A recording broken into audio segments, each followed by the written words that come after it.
वैद्य जी प्रणाम। प्रणाम। वैद्य जी आज दर्शकों को किस विषय बतलाएंगे आप? मैं ये बताना चाहता हूँ, मेरे पास सफेद दाग के रोगी आए। हाँ जी। 7 रोगी आए और केवल हमने 2 आदमी को दवाई दी, बाकी सब वापस चले गए। वजह क्या रही वैद्य जी उसकी? उसका कारण था, जैसे जो खाना खाते हैं, हाँ। और एक व्यक्ति अपने खाने को जलाकर खाता है। हाँ।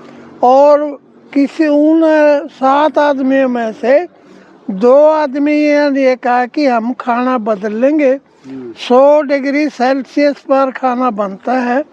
लोग क्या करते थे, 1950 डिग्री सेल्सियस पर खाने को जलाकर खाते थे। अच्छा, अगर जैसे आपकी गाड़ी है, मोटरसाइकिल है या कार है, आप सर्विस कराते हैं, हर बार तेल क्या करते हैं, ताज़ा बदलवाते हैं, फिल्टर तक भी बदलवा देते हैं।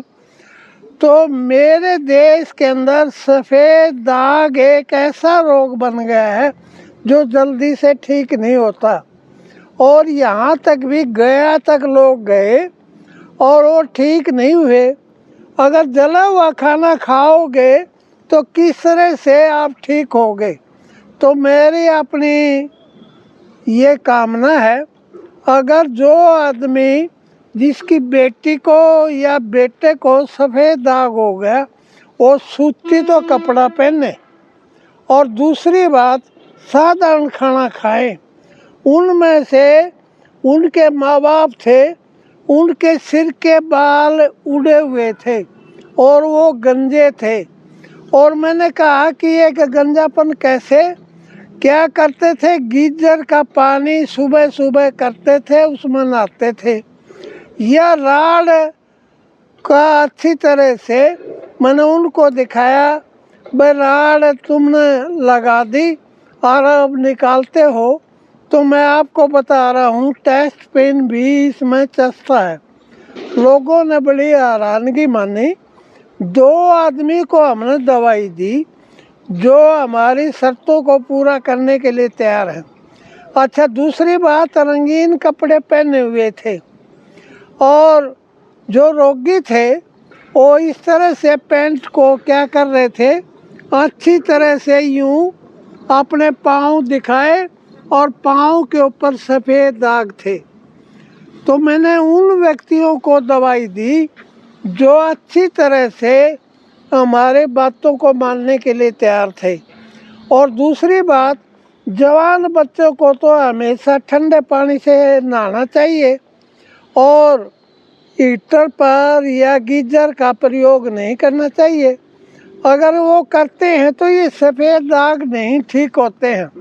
परंतु मैंने ये दावा किया, मैं आपकी गारंटी लेता हूँ, आप भोजन को अच्छी तरह से पका कर खाएं।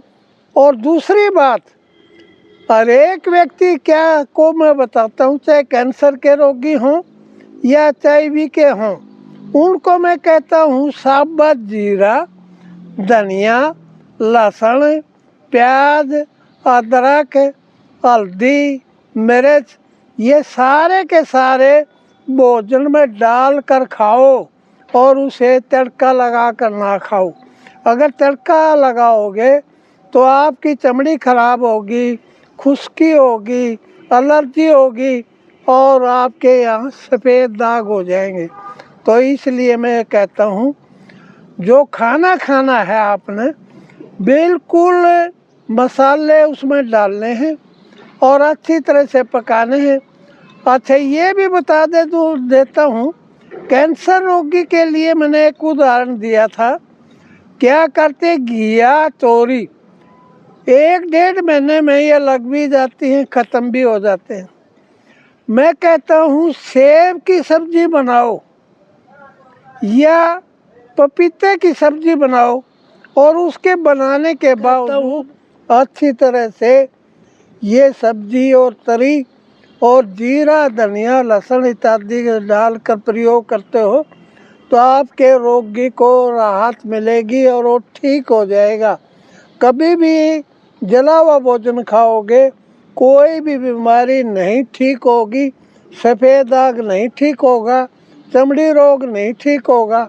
तो मैं ये बताता हूँ अच्छी तरह से, उन रोगियों को बताता हूँ तो अच्छी तरह से आप इस जले हुए भोजन को ना खाओ और हमेशा के लिए स्वस्थ हो जाओगे। नमस्कार नमस्कार। वैद्य जी, जो सफेद दाग के रोगी हैं, हाँ, उनके लिए कोई घर पर ऐसा है छोटा मोटा फार्मूला जिससे वो थोड़ा बहुत ठीक कर सकें? नहीं, ठीक नहीं हो सकता। इसके अंदर विशेष कर पारा है या और काफ़ी औषधियाँ हैं, उसको बनाने के लिए काफ़ी समय लगता है। और जब वो बनाते हैं 8 संस्कार पारे के दूर करते हैं और अच्छी तरह से गंधक को भी शुद्ध करते हैं।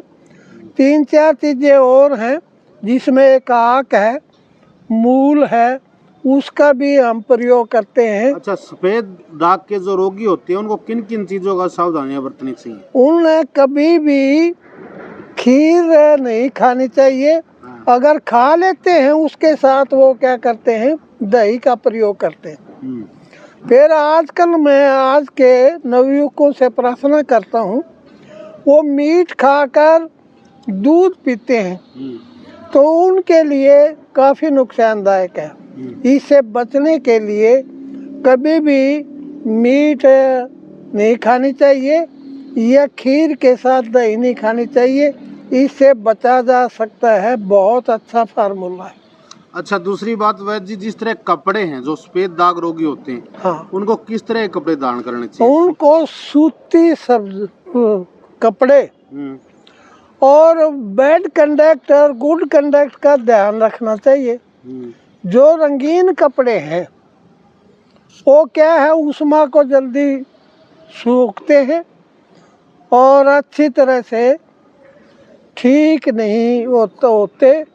तो हमेशा उन्हें साधारण सूती कपड़े और चमड़े का जूता पहनना चाहिए, जिससे रोगी ठीक होते हैं। अच्छा, एक और बताएं, क्या सफेद दाग छुआछात का रोग है? नहीं, कोई छुआछात का रोग नहीं है। अच्छा, और ये एक दूसरे के से फैलता नहीं है? नहीं फैलता है। और इसका बचाव करना हो, जिस तरह मान लिया कि इससे हम बचे रहें, तो उसके लिए क्या करना चाहिए? उनके लिए ताज़ा भोजन, हाँ, दूध या लस्सी अच्छी तरह प्रयोग करना चाहिए और अपने शरीर के ऊपर सरसों के तेल की मालिश करनी चाहिए और जो ये रोग वहीं के वहीं रुक जाता है। अच्छा, कुछ लोग क्या करते हैं, रंगीन कपड़े पहनते हैं और ऐसे जूते जो पहन लेते हैं, सुबह पहन के आते हैं, शाम के 9-10 बजे ही वो जूते उतारते हैं। समय पर भोजन खाना, शाम के समय 4 बजे भोजन खाना उनके लिए ज़रूरी है। और क्या करते हैं लोग, रात के 12 बजे घर आते हैं और वो खाना खा के और रात के समय सैर करते हैं, उनको ये रोग होता है, परंतु ये रोग से बचा जा सकता है। अच्छा, वैद्य जी, इसमें सुबह किस टाइम खाना खाना चाहिए आपके अनुसार, आयुर्वेद के अनुसार? आयुर्वेद के अनुसार 8 या 9 बजे तक सुबह खाना खाना चाहिए और शाम के लिए ज़रूरी है। शाम को 4 बजे, सुबह 9 बजे तक। 9 बजे। ये किस लिए बता रहा हूँ, हमारे पेट के ऊपर सूर्य की किरणें पड़ती है, पाचन क्रिया तेज होती है। और जो रात के समय भोजन खाते हैं तो उनको खाना नहीं चाहिए, कभी प्रयोग नहीं करना चाहिए। 4 बजे जो खाना खा लेते हैं उनकी पाचन क्रिया हमेशा अच्छी होती है, सुदृढ़ होती है, पाचक होती है, परंतु खाना वो लेट से खाते हैं। ठीक है भाई जी, धन्यवाद।